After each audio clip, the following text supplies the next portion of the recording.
We are moving cross country in 7 weeks.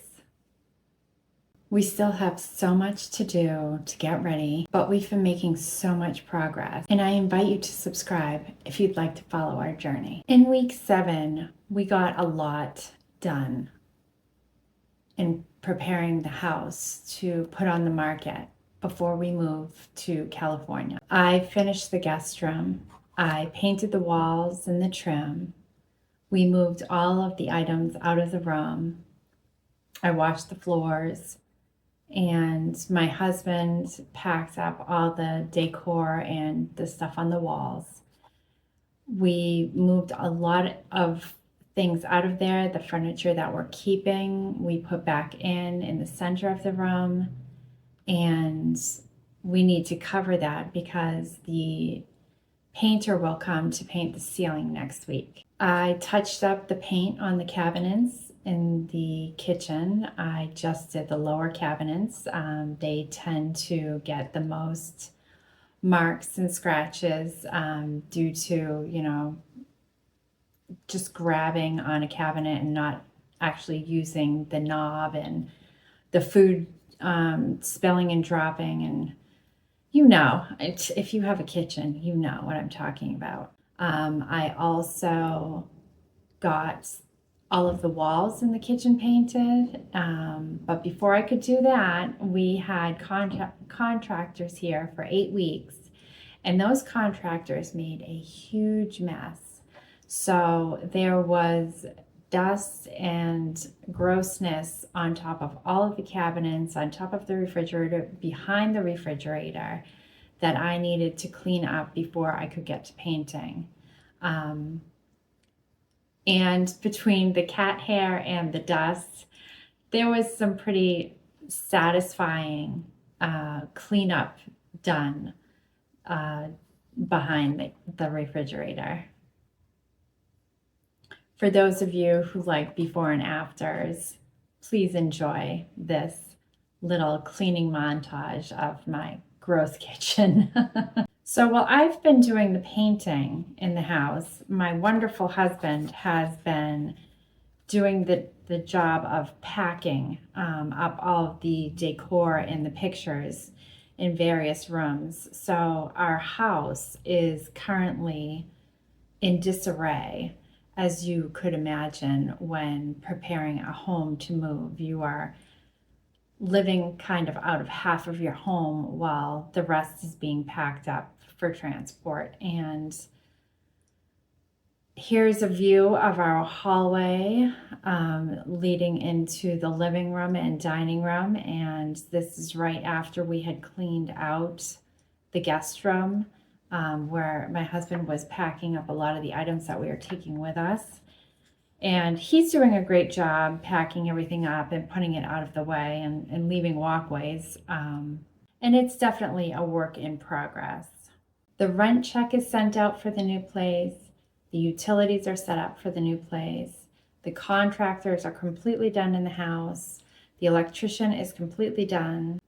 We do have estimates for a painter who is coming next week. We have an estimate for the landscaper. We also put down a deposit. He's going to do the whole yard. And we also got an estimate from a trash company to kind of come and take away all the things, especially the big things that we are not taking with us, that are not good enough to give away for free or good enough to sell. I did get a number of items of furniture listed online on Facebook Marketplace, and a lot of them have sold.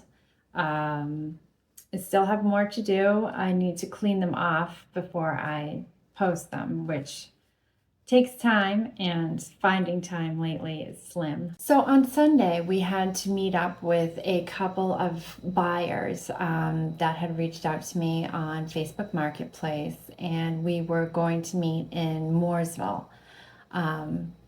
And it was 2 different buyers. And my husband and I thought it would be a great opportunity because that is where we lived before we moved to Concord. And so we took that opportunity to go and visit our old home to see what they've done with it and to see what it looked like. And we also were driving around and we were reminiscing and revisiting old memories of, the park where we got engaged, and we visited our favorite pizza place, Alino's. If you are in North Carolina, highly recommend trying Alino's pizza and the Roman salad. It's fantastic. So we were able to go and for one last time have our favorite pizza. And they started selling frozen pizzas, so we may have picked up two to bring home and enjoy before we move.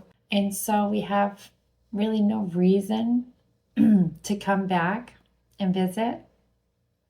So it really was the perfect opportunity to go and reminisce and visit just for one last time.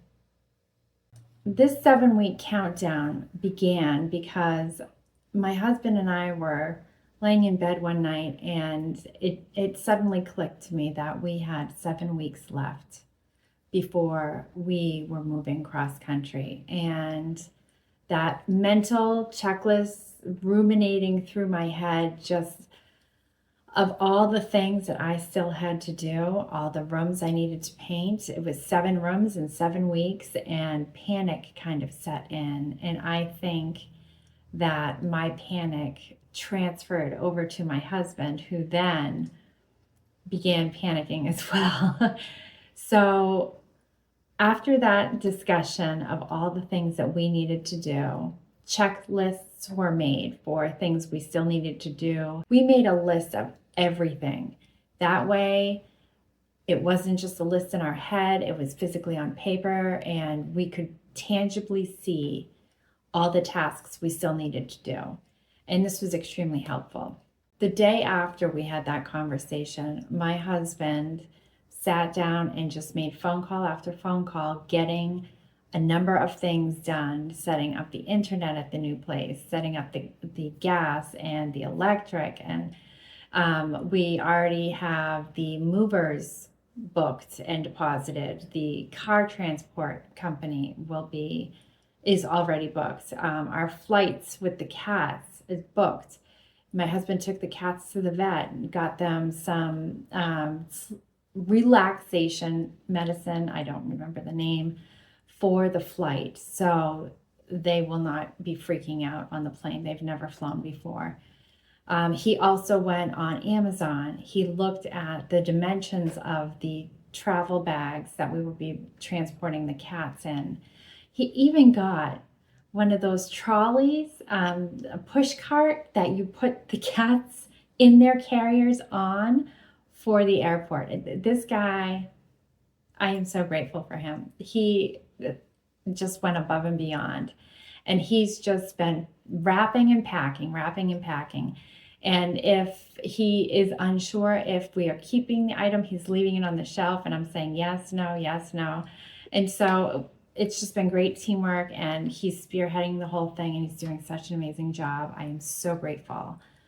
This coming from me, who has not had that kind of support in my life before. I've always been the one spearheading everything, organizing everything, making sure everything is done, and just constantly reminding people that they have to do things. And I cannot tell you what a relief it is to have a partner beside me, holding my hand, working just as hard as me.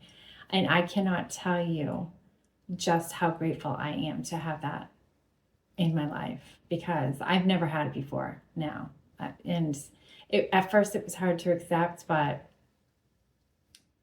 he has shown such enthusiasm to get in there and get his hands dirty and do just as much as me. And I couldn't be more happy for the help. And something else I noticed this week is, with all the transformation and the house looking just so much better than it did, all the small little upgrades we're doing, switching out the lights in the bathroom, changing out the fan in the bedroom, the things that were bothering us that were finally improving.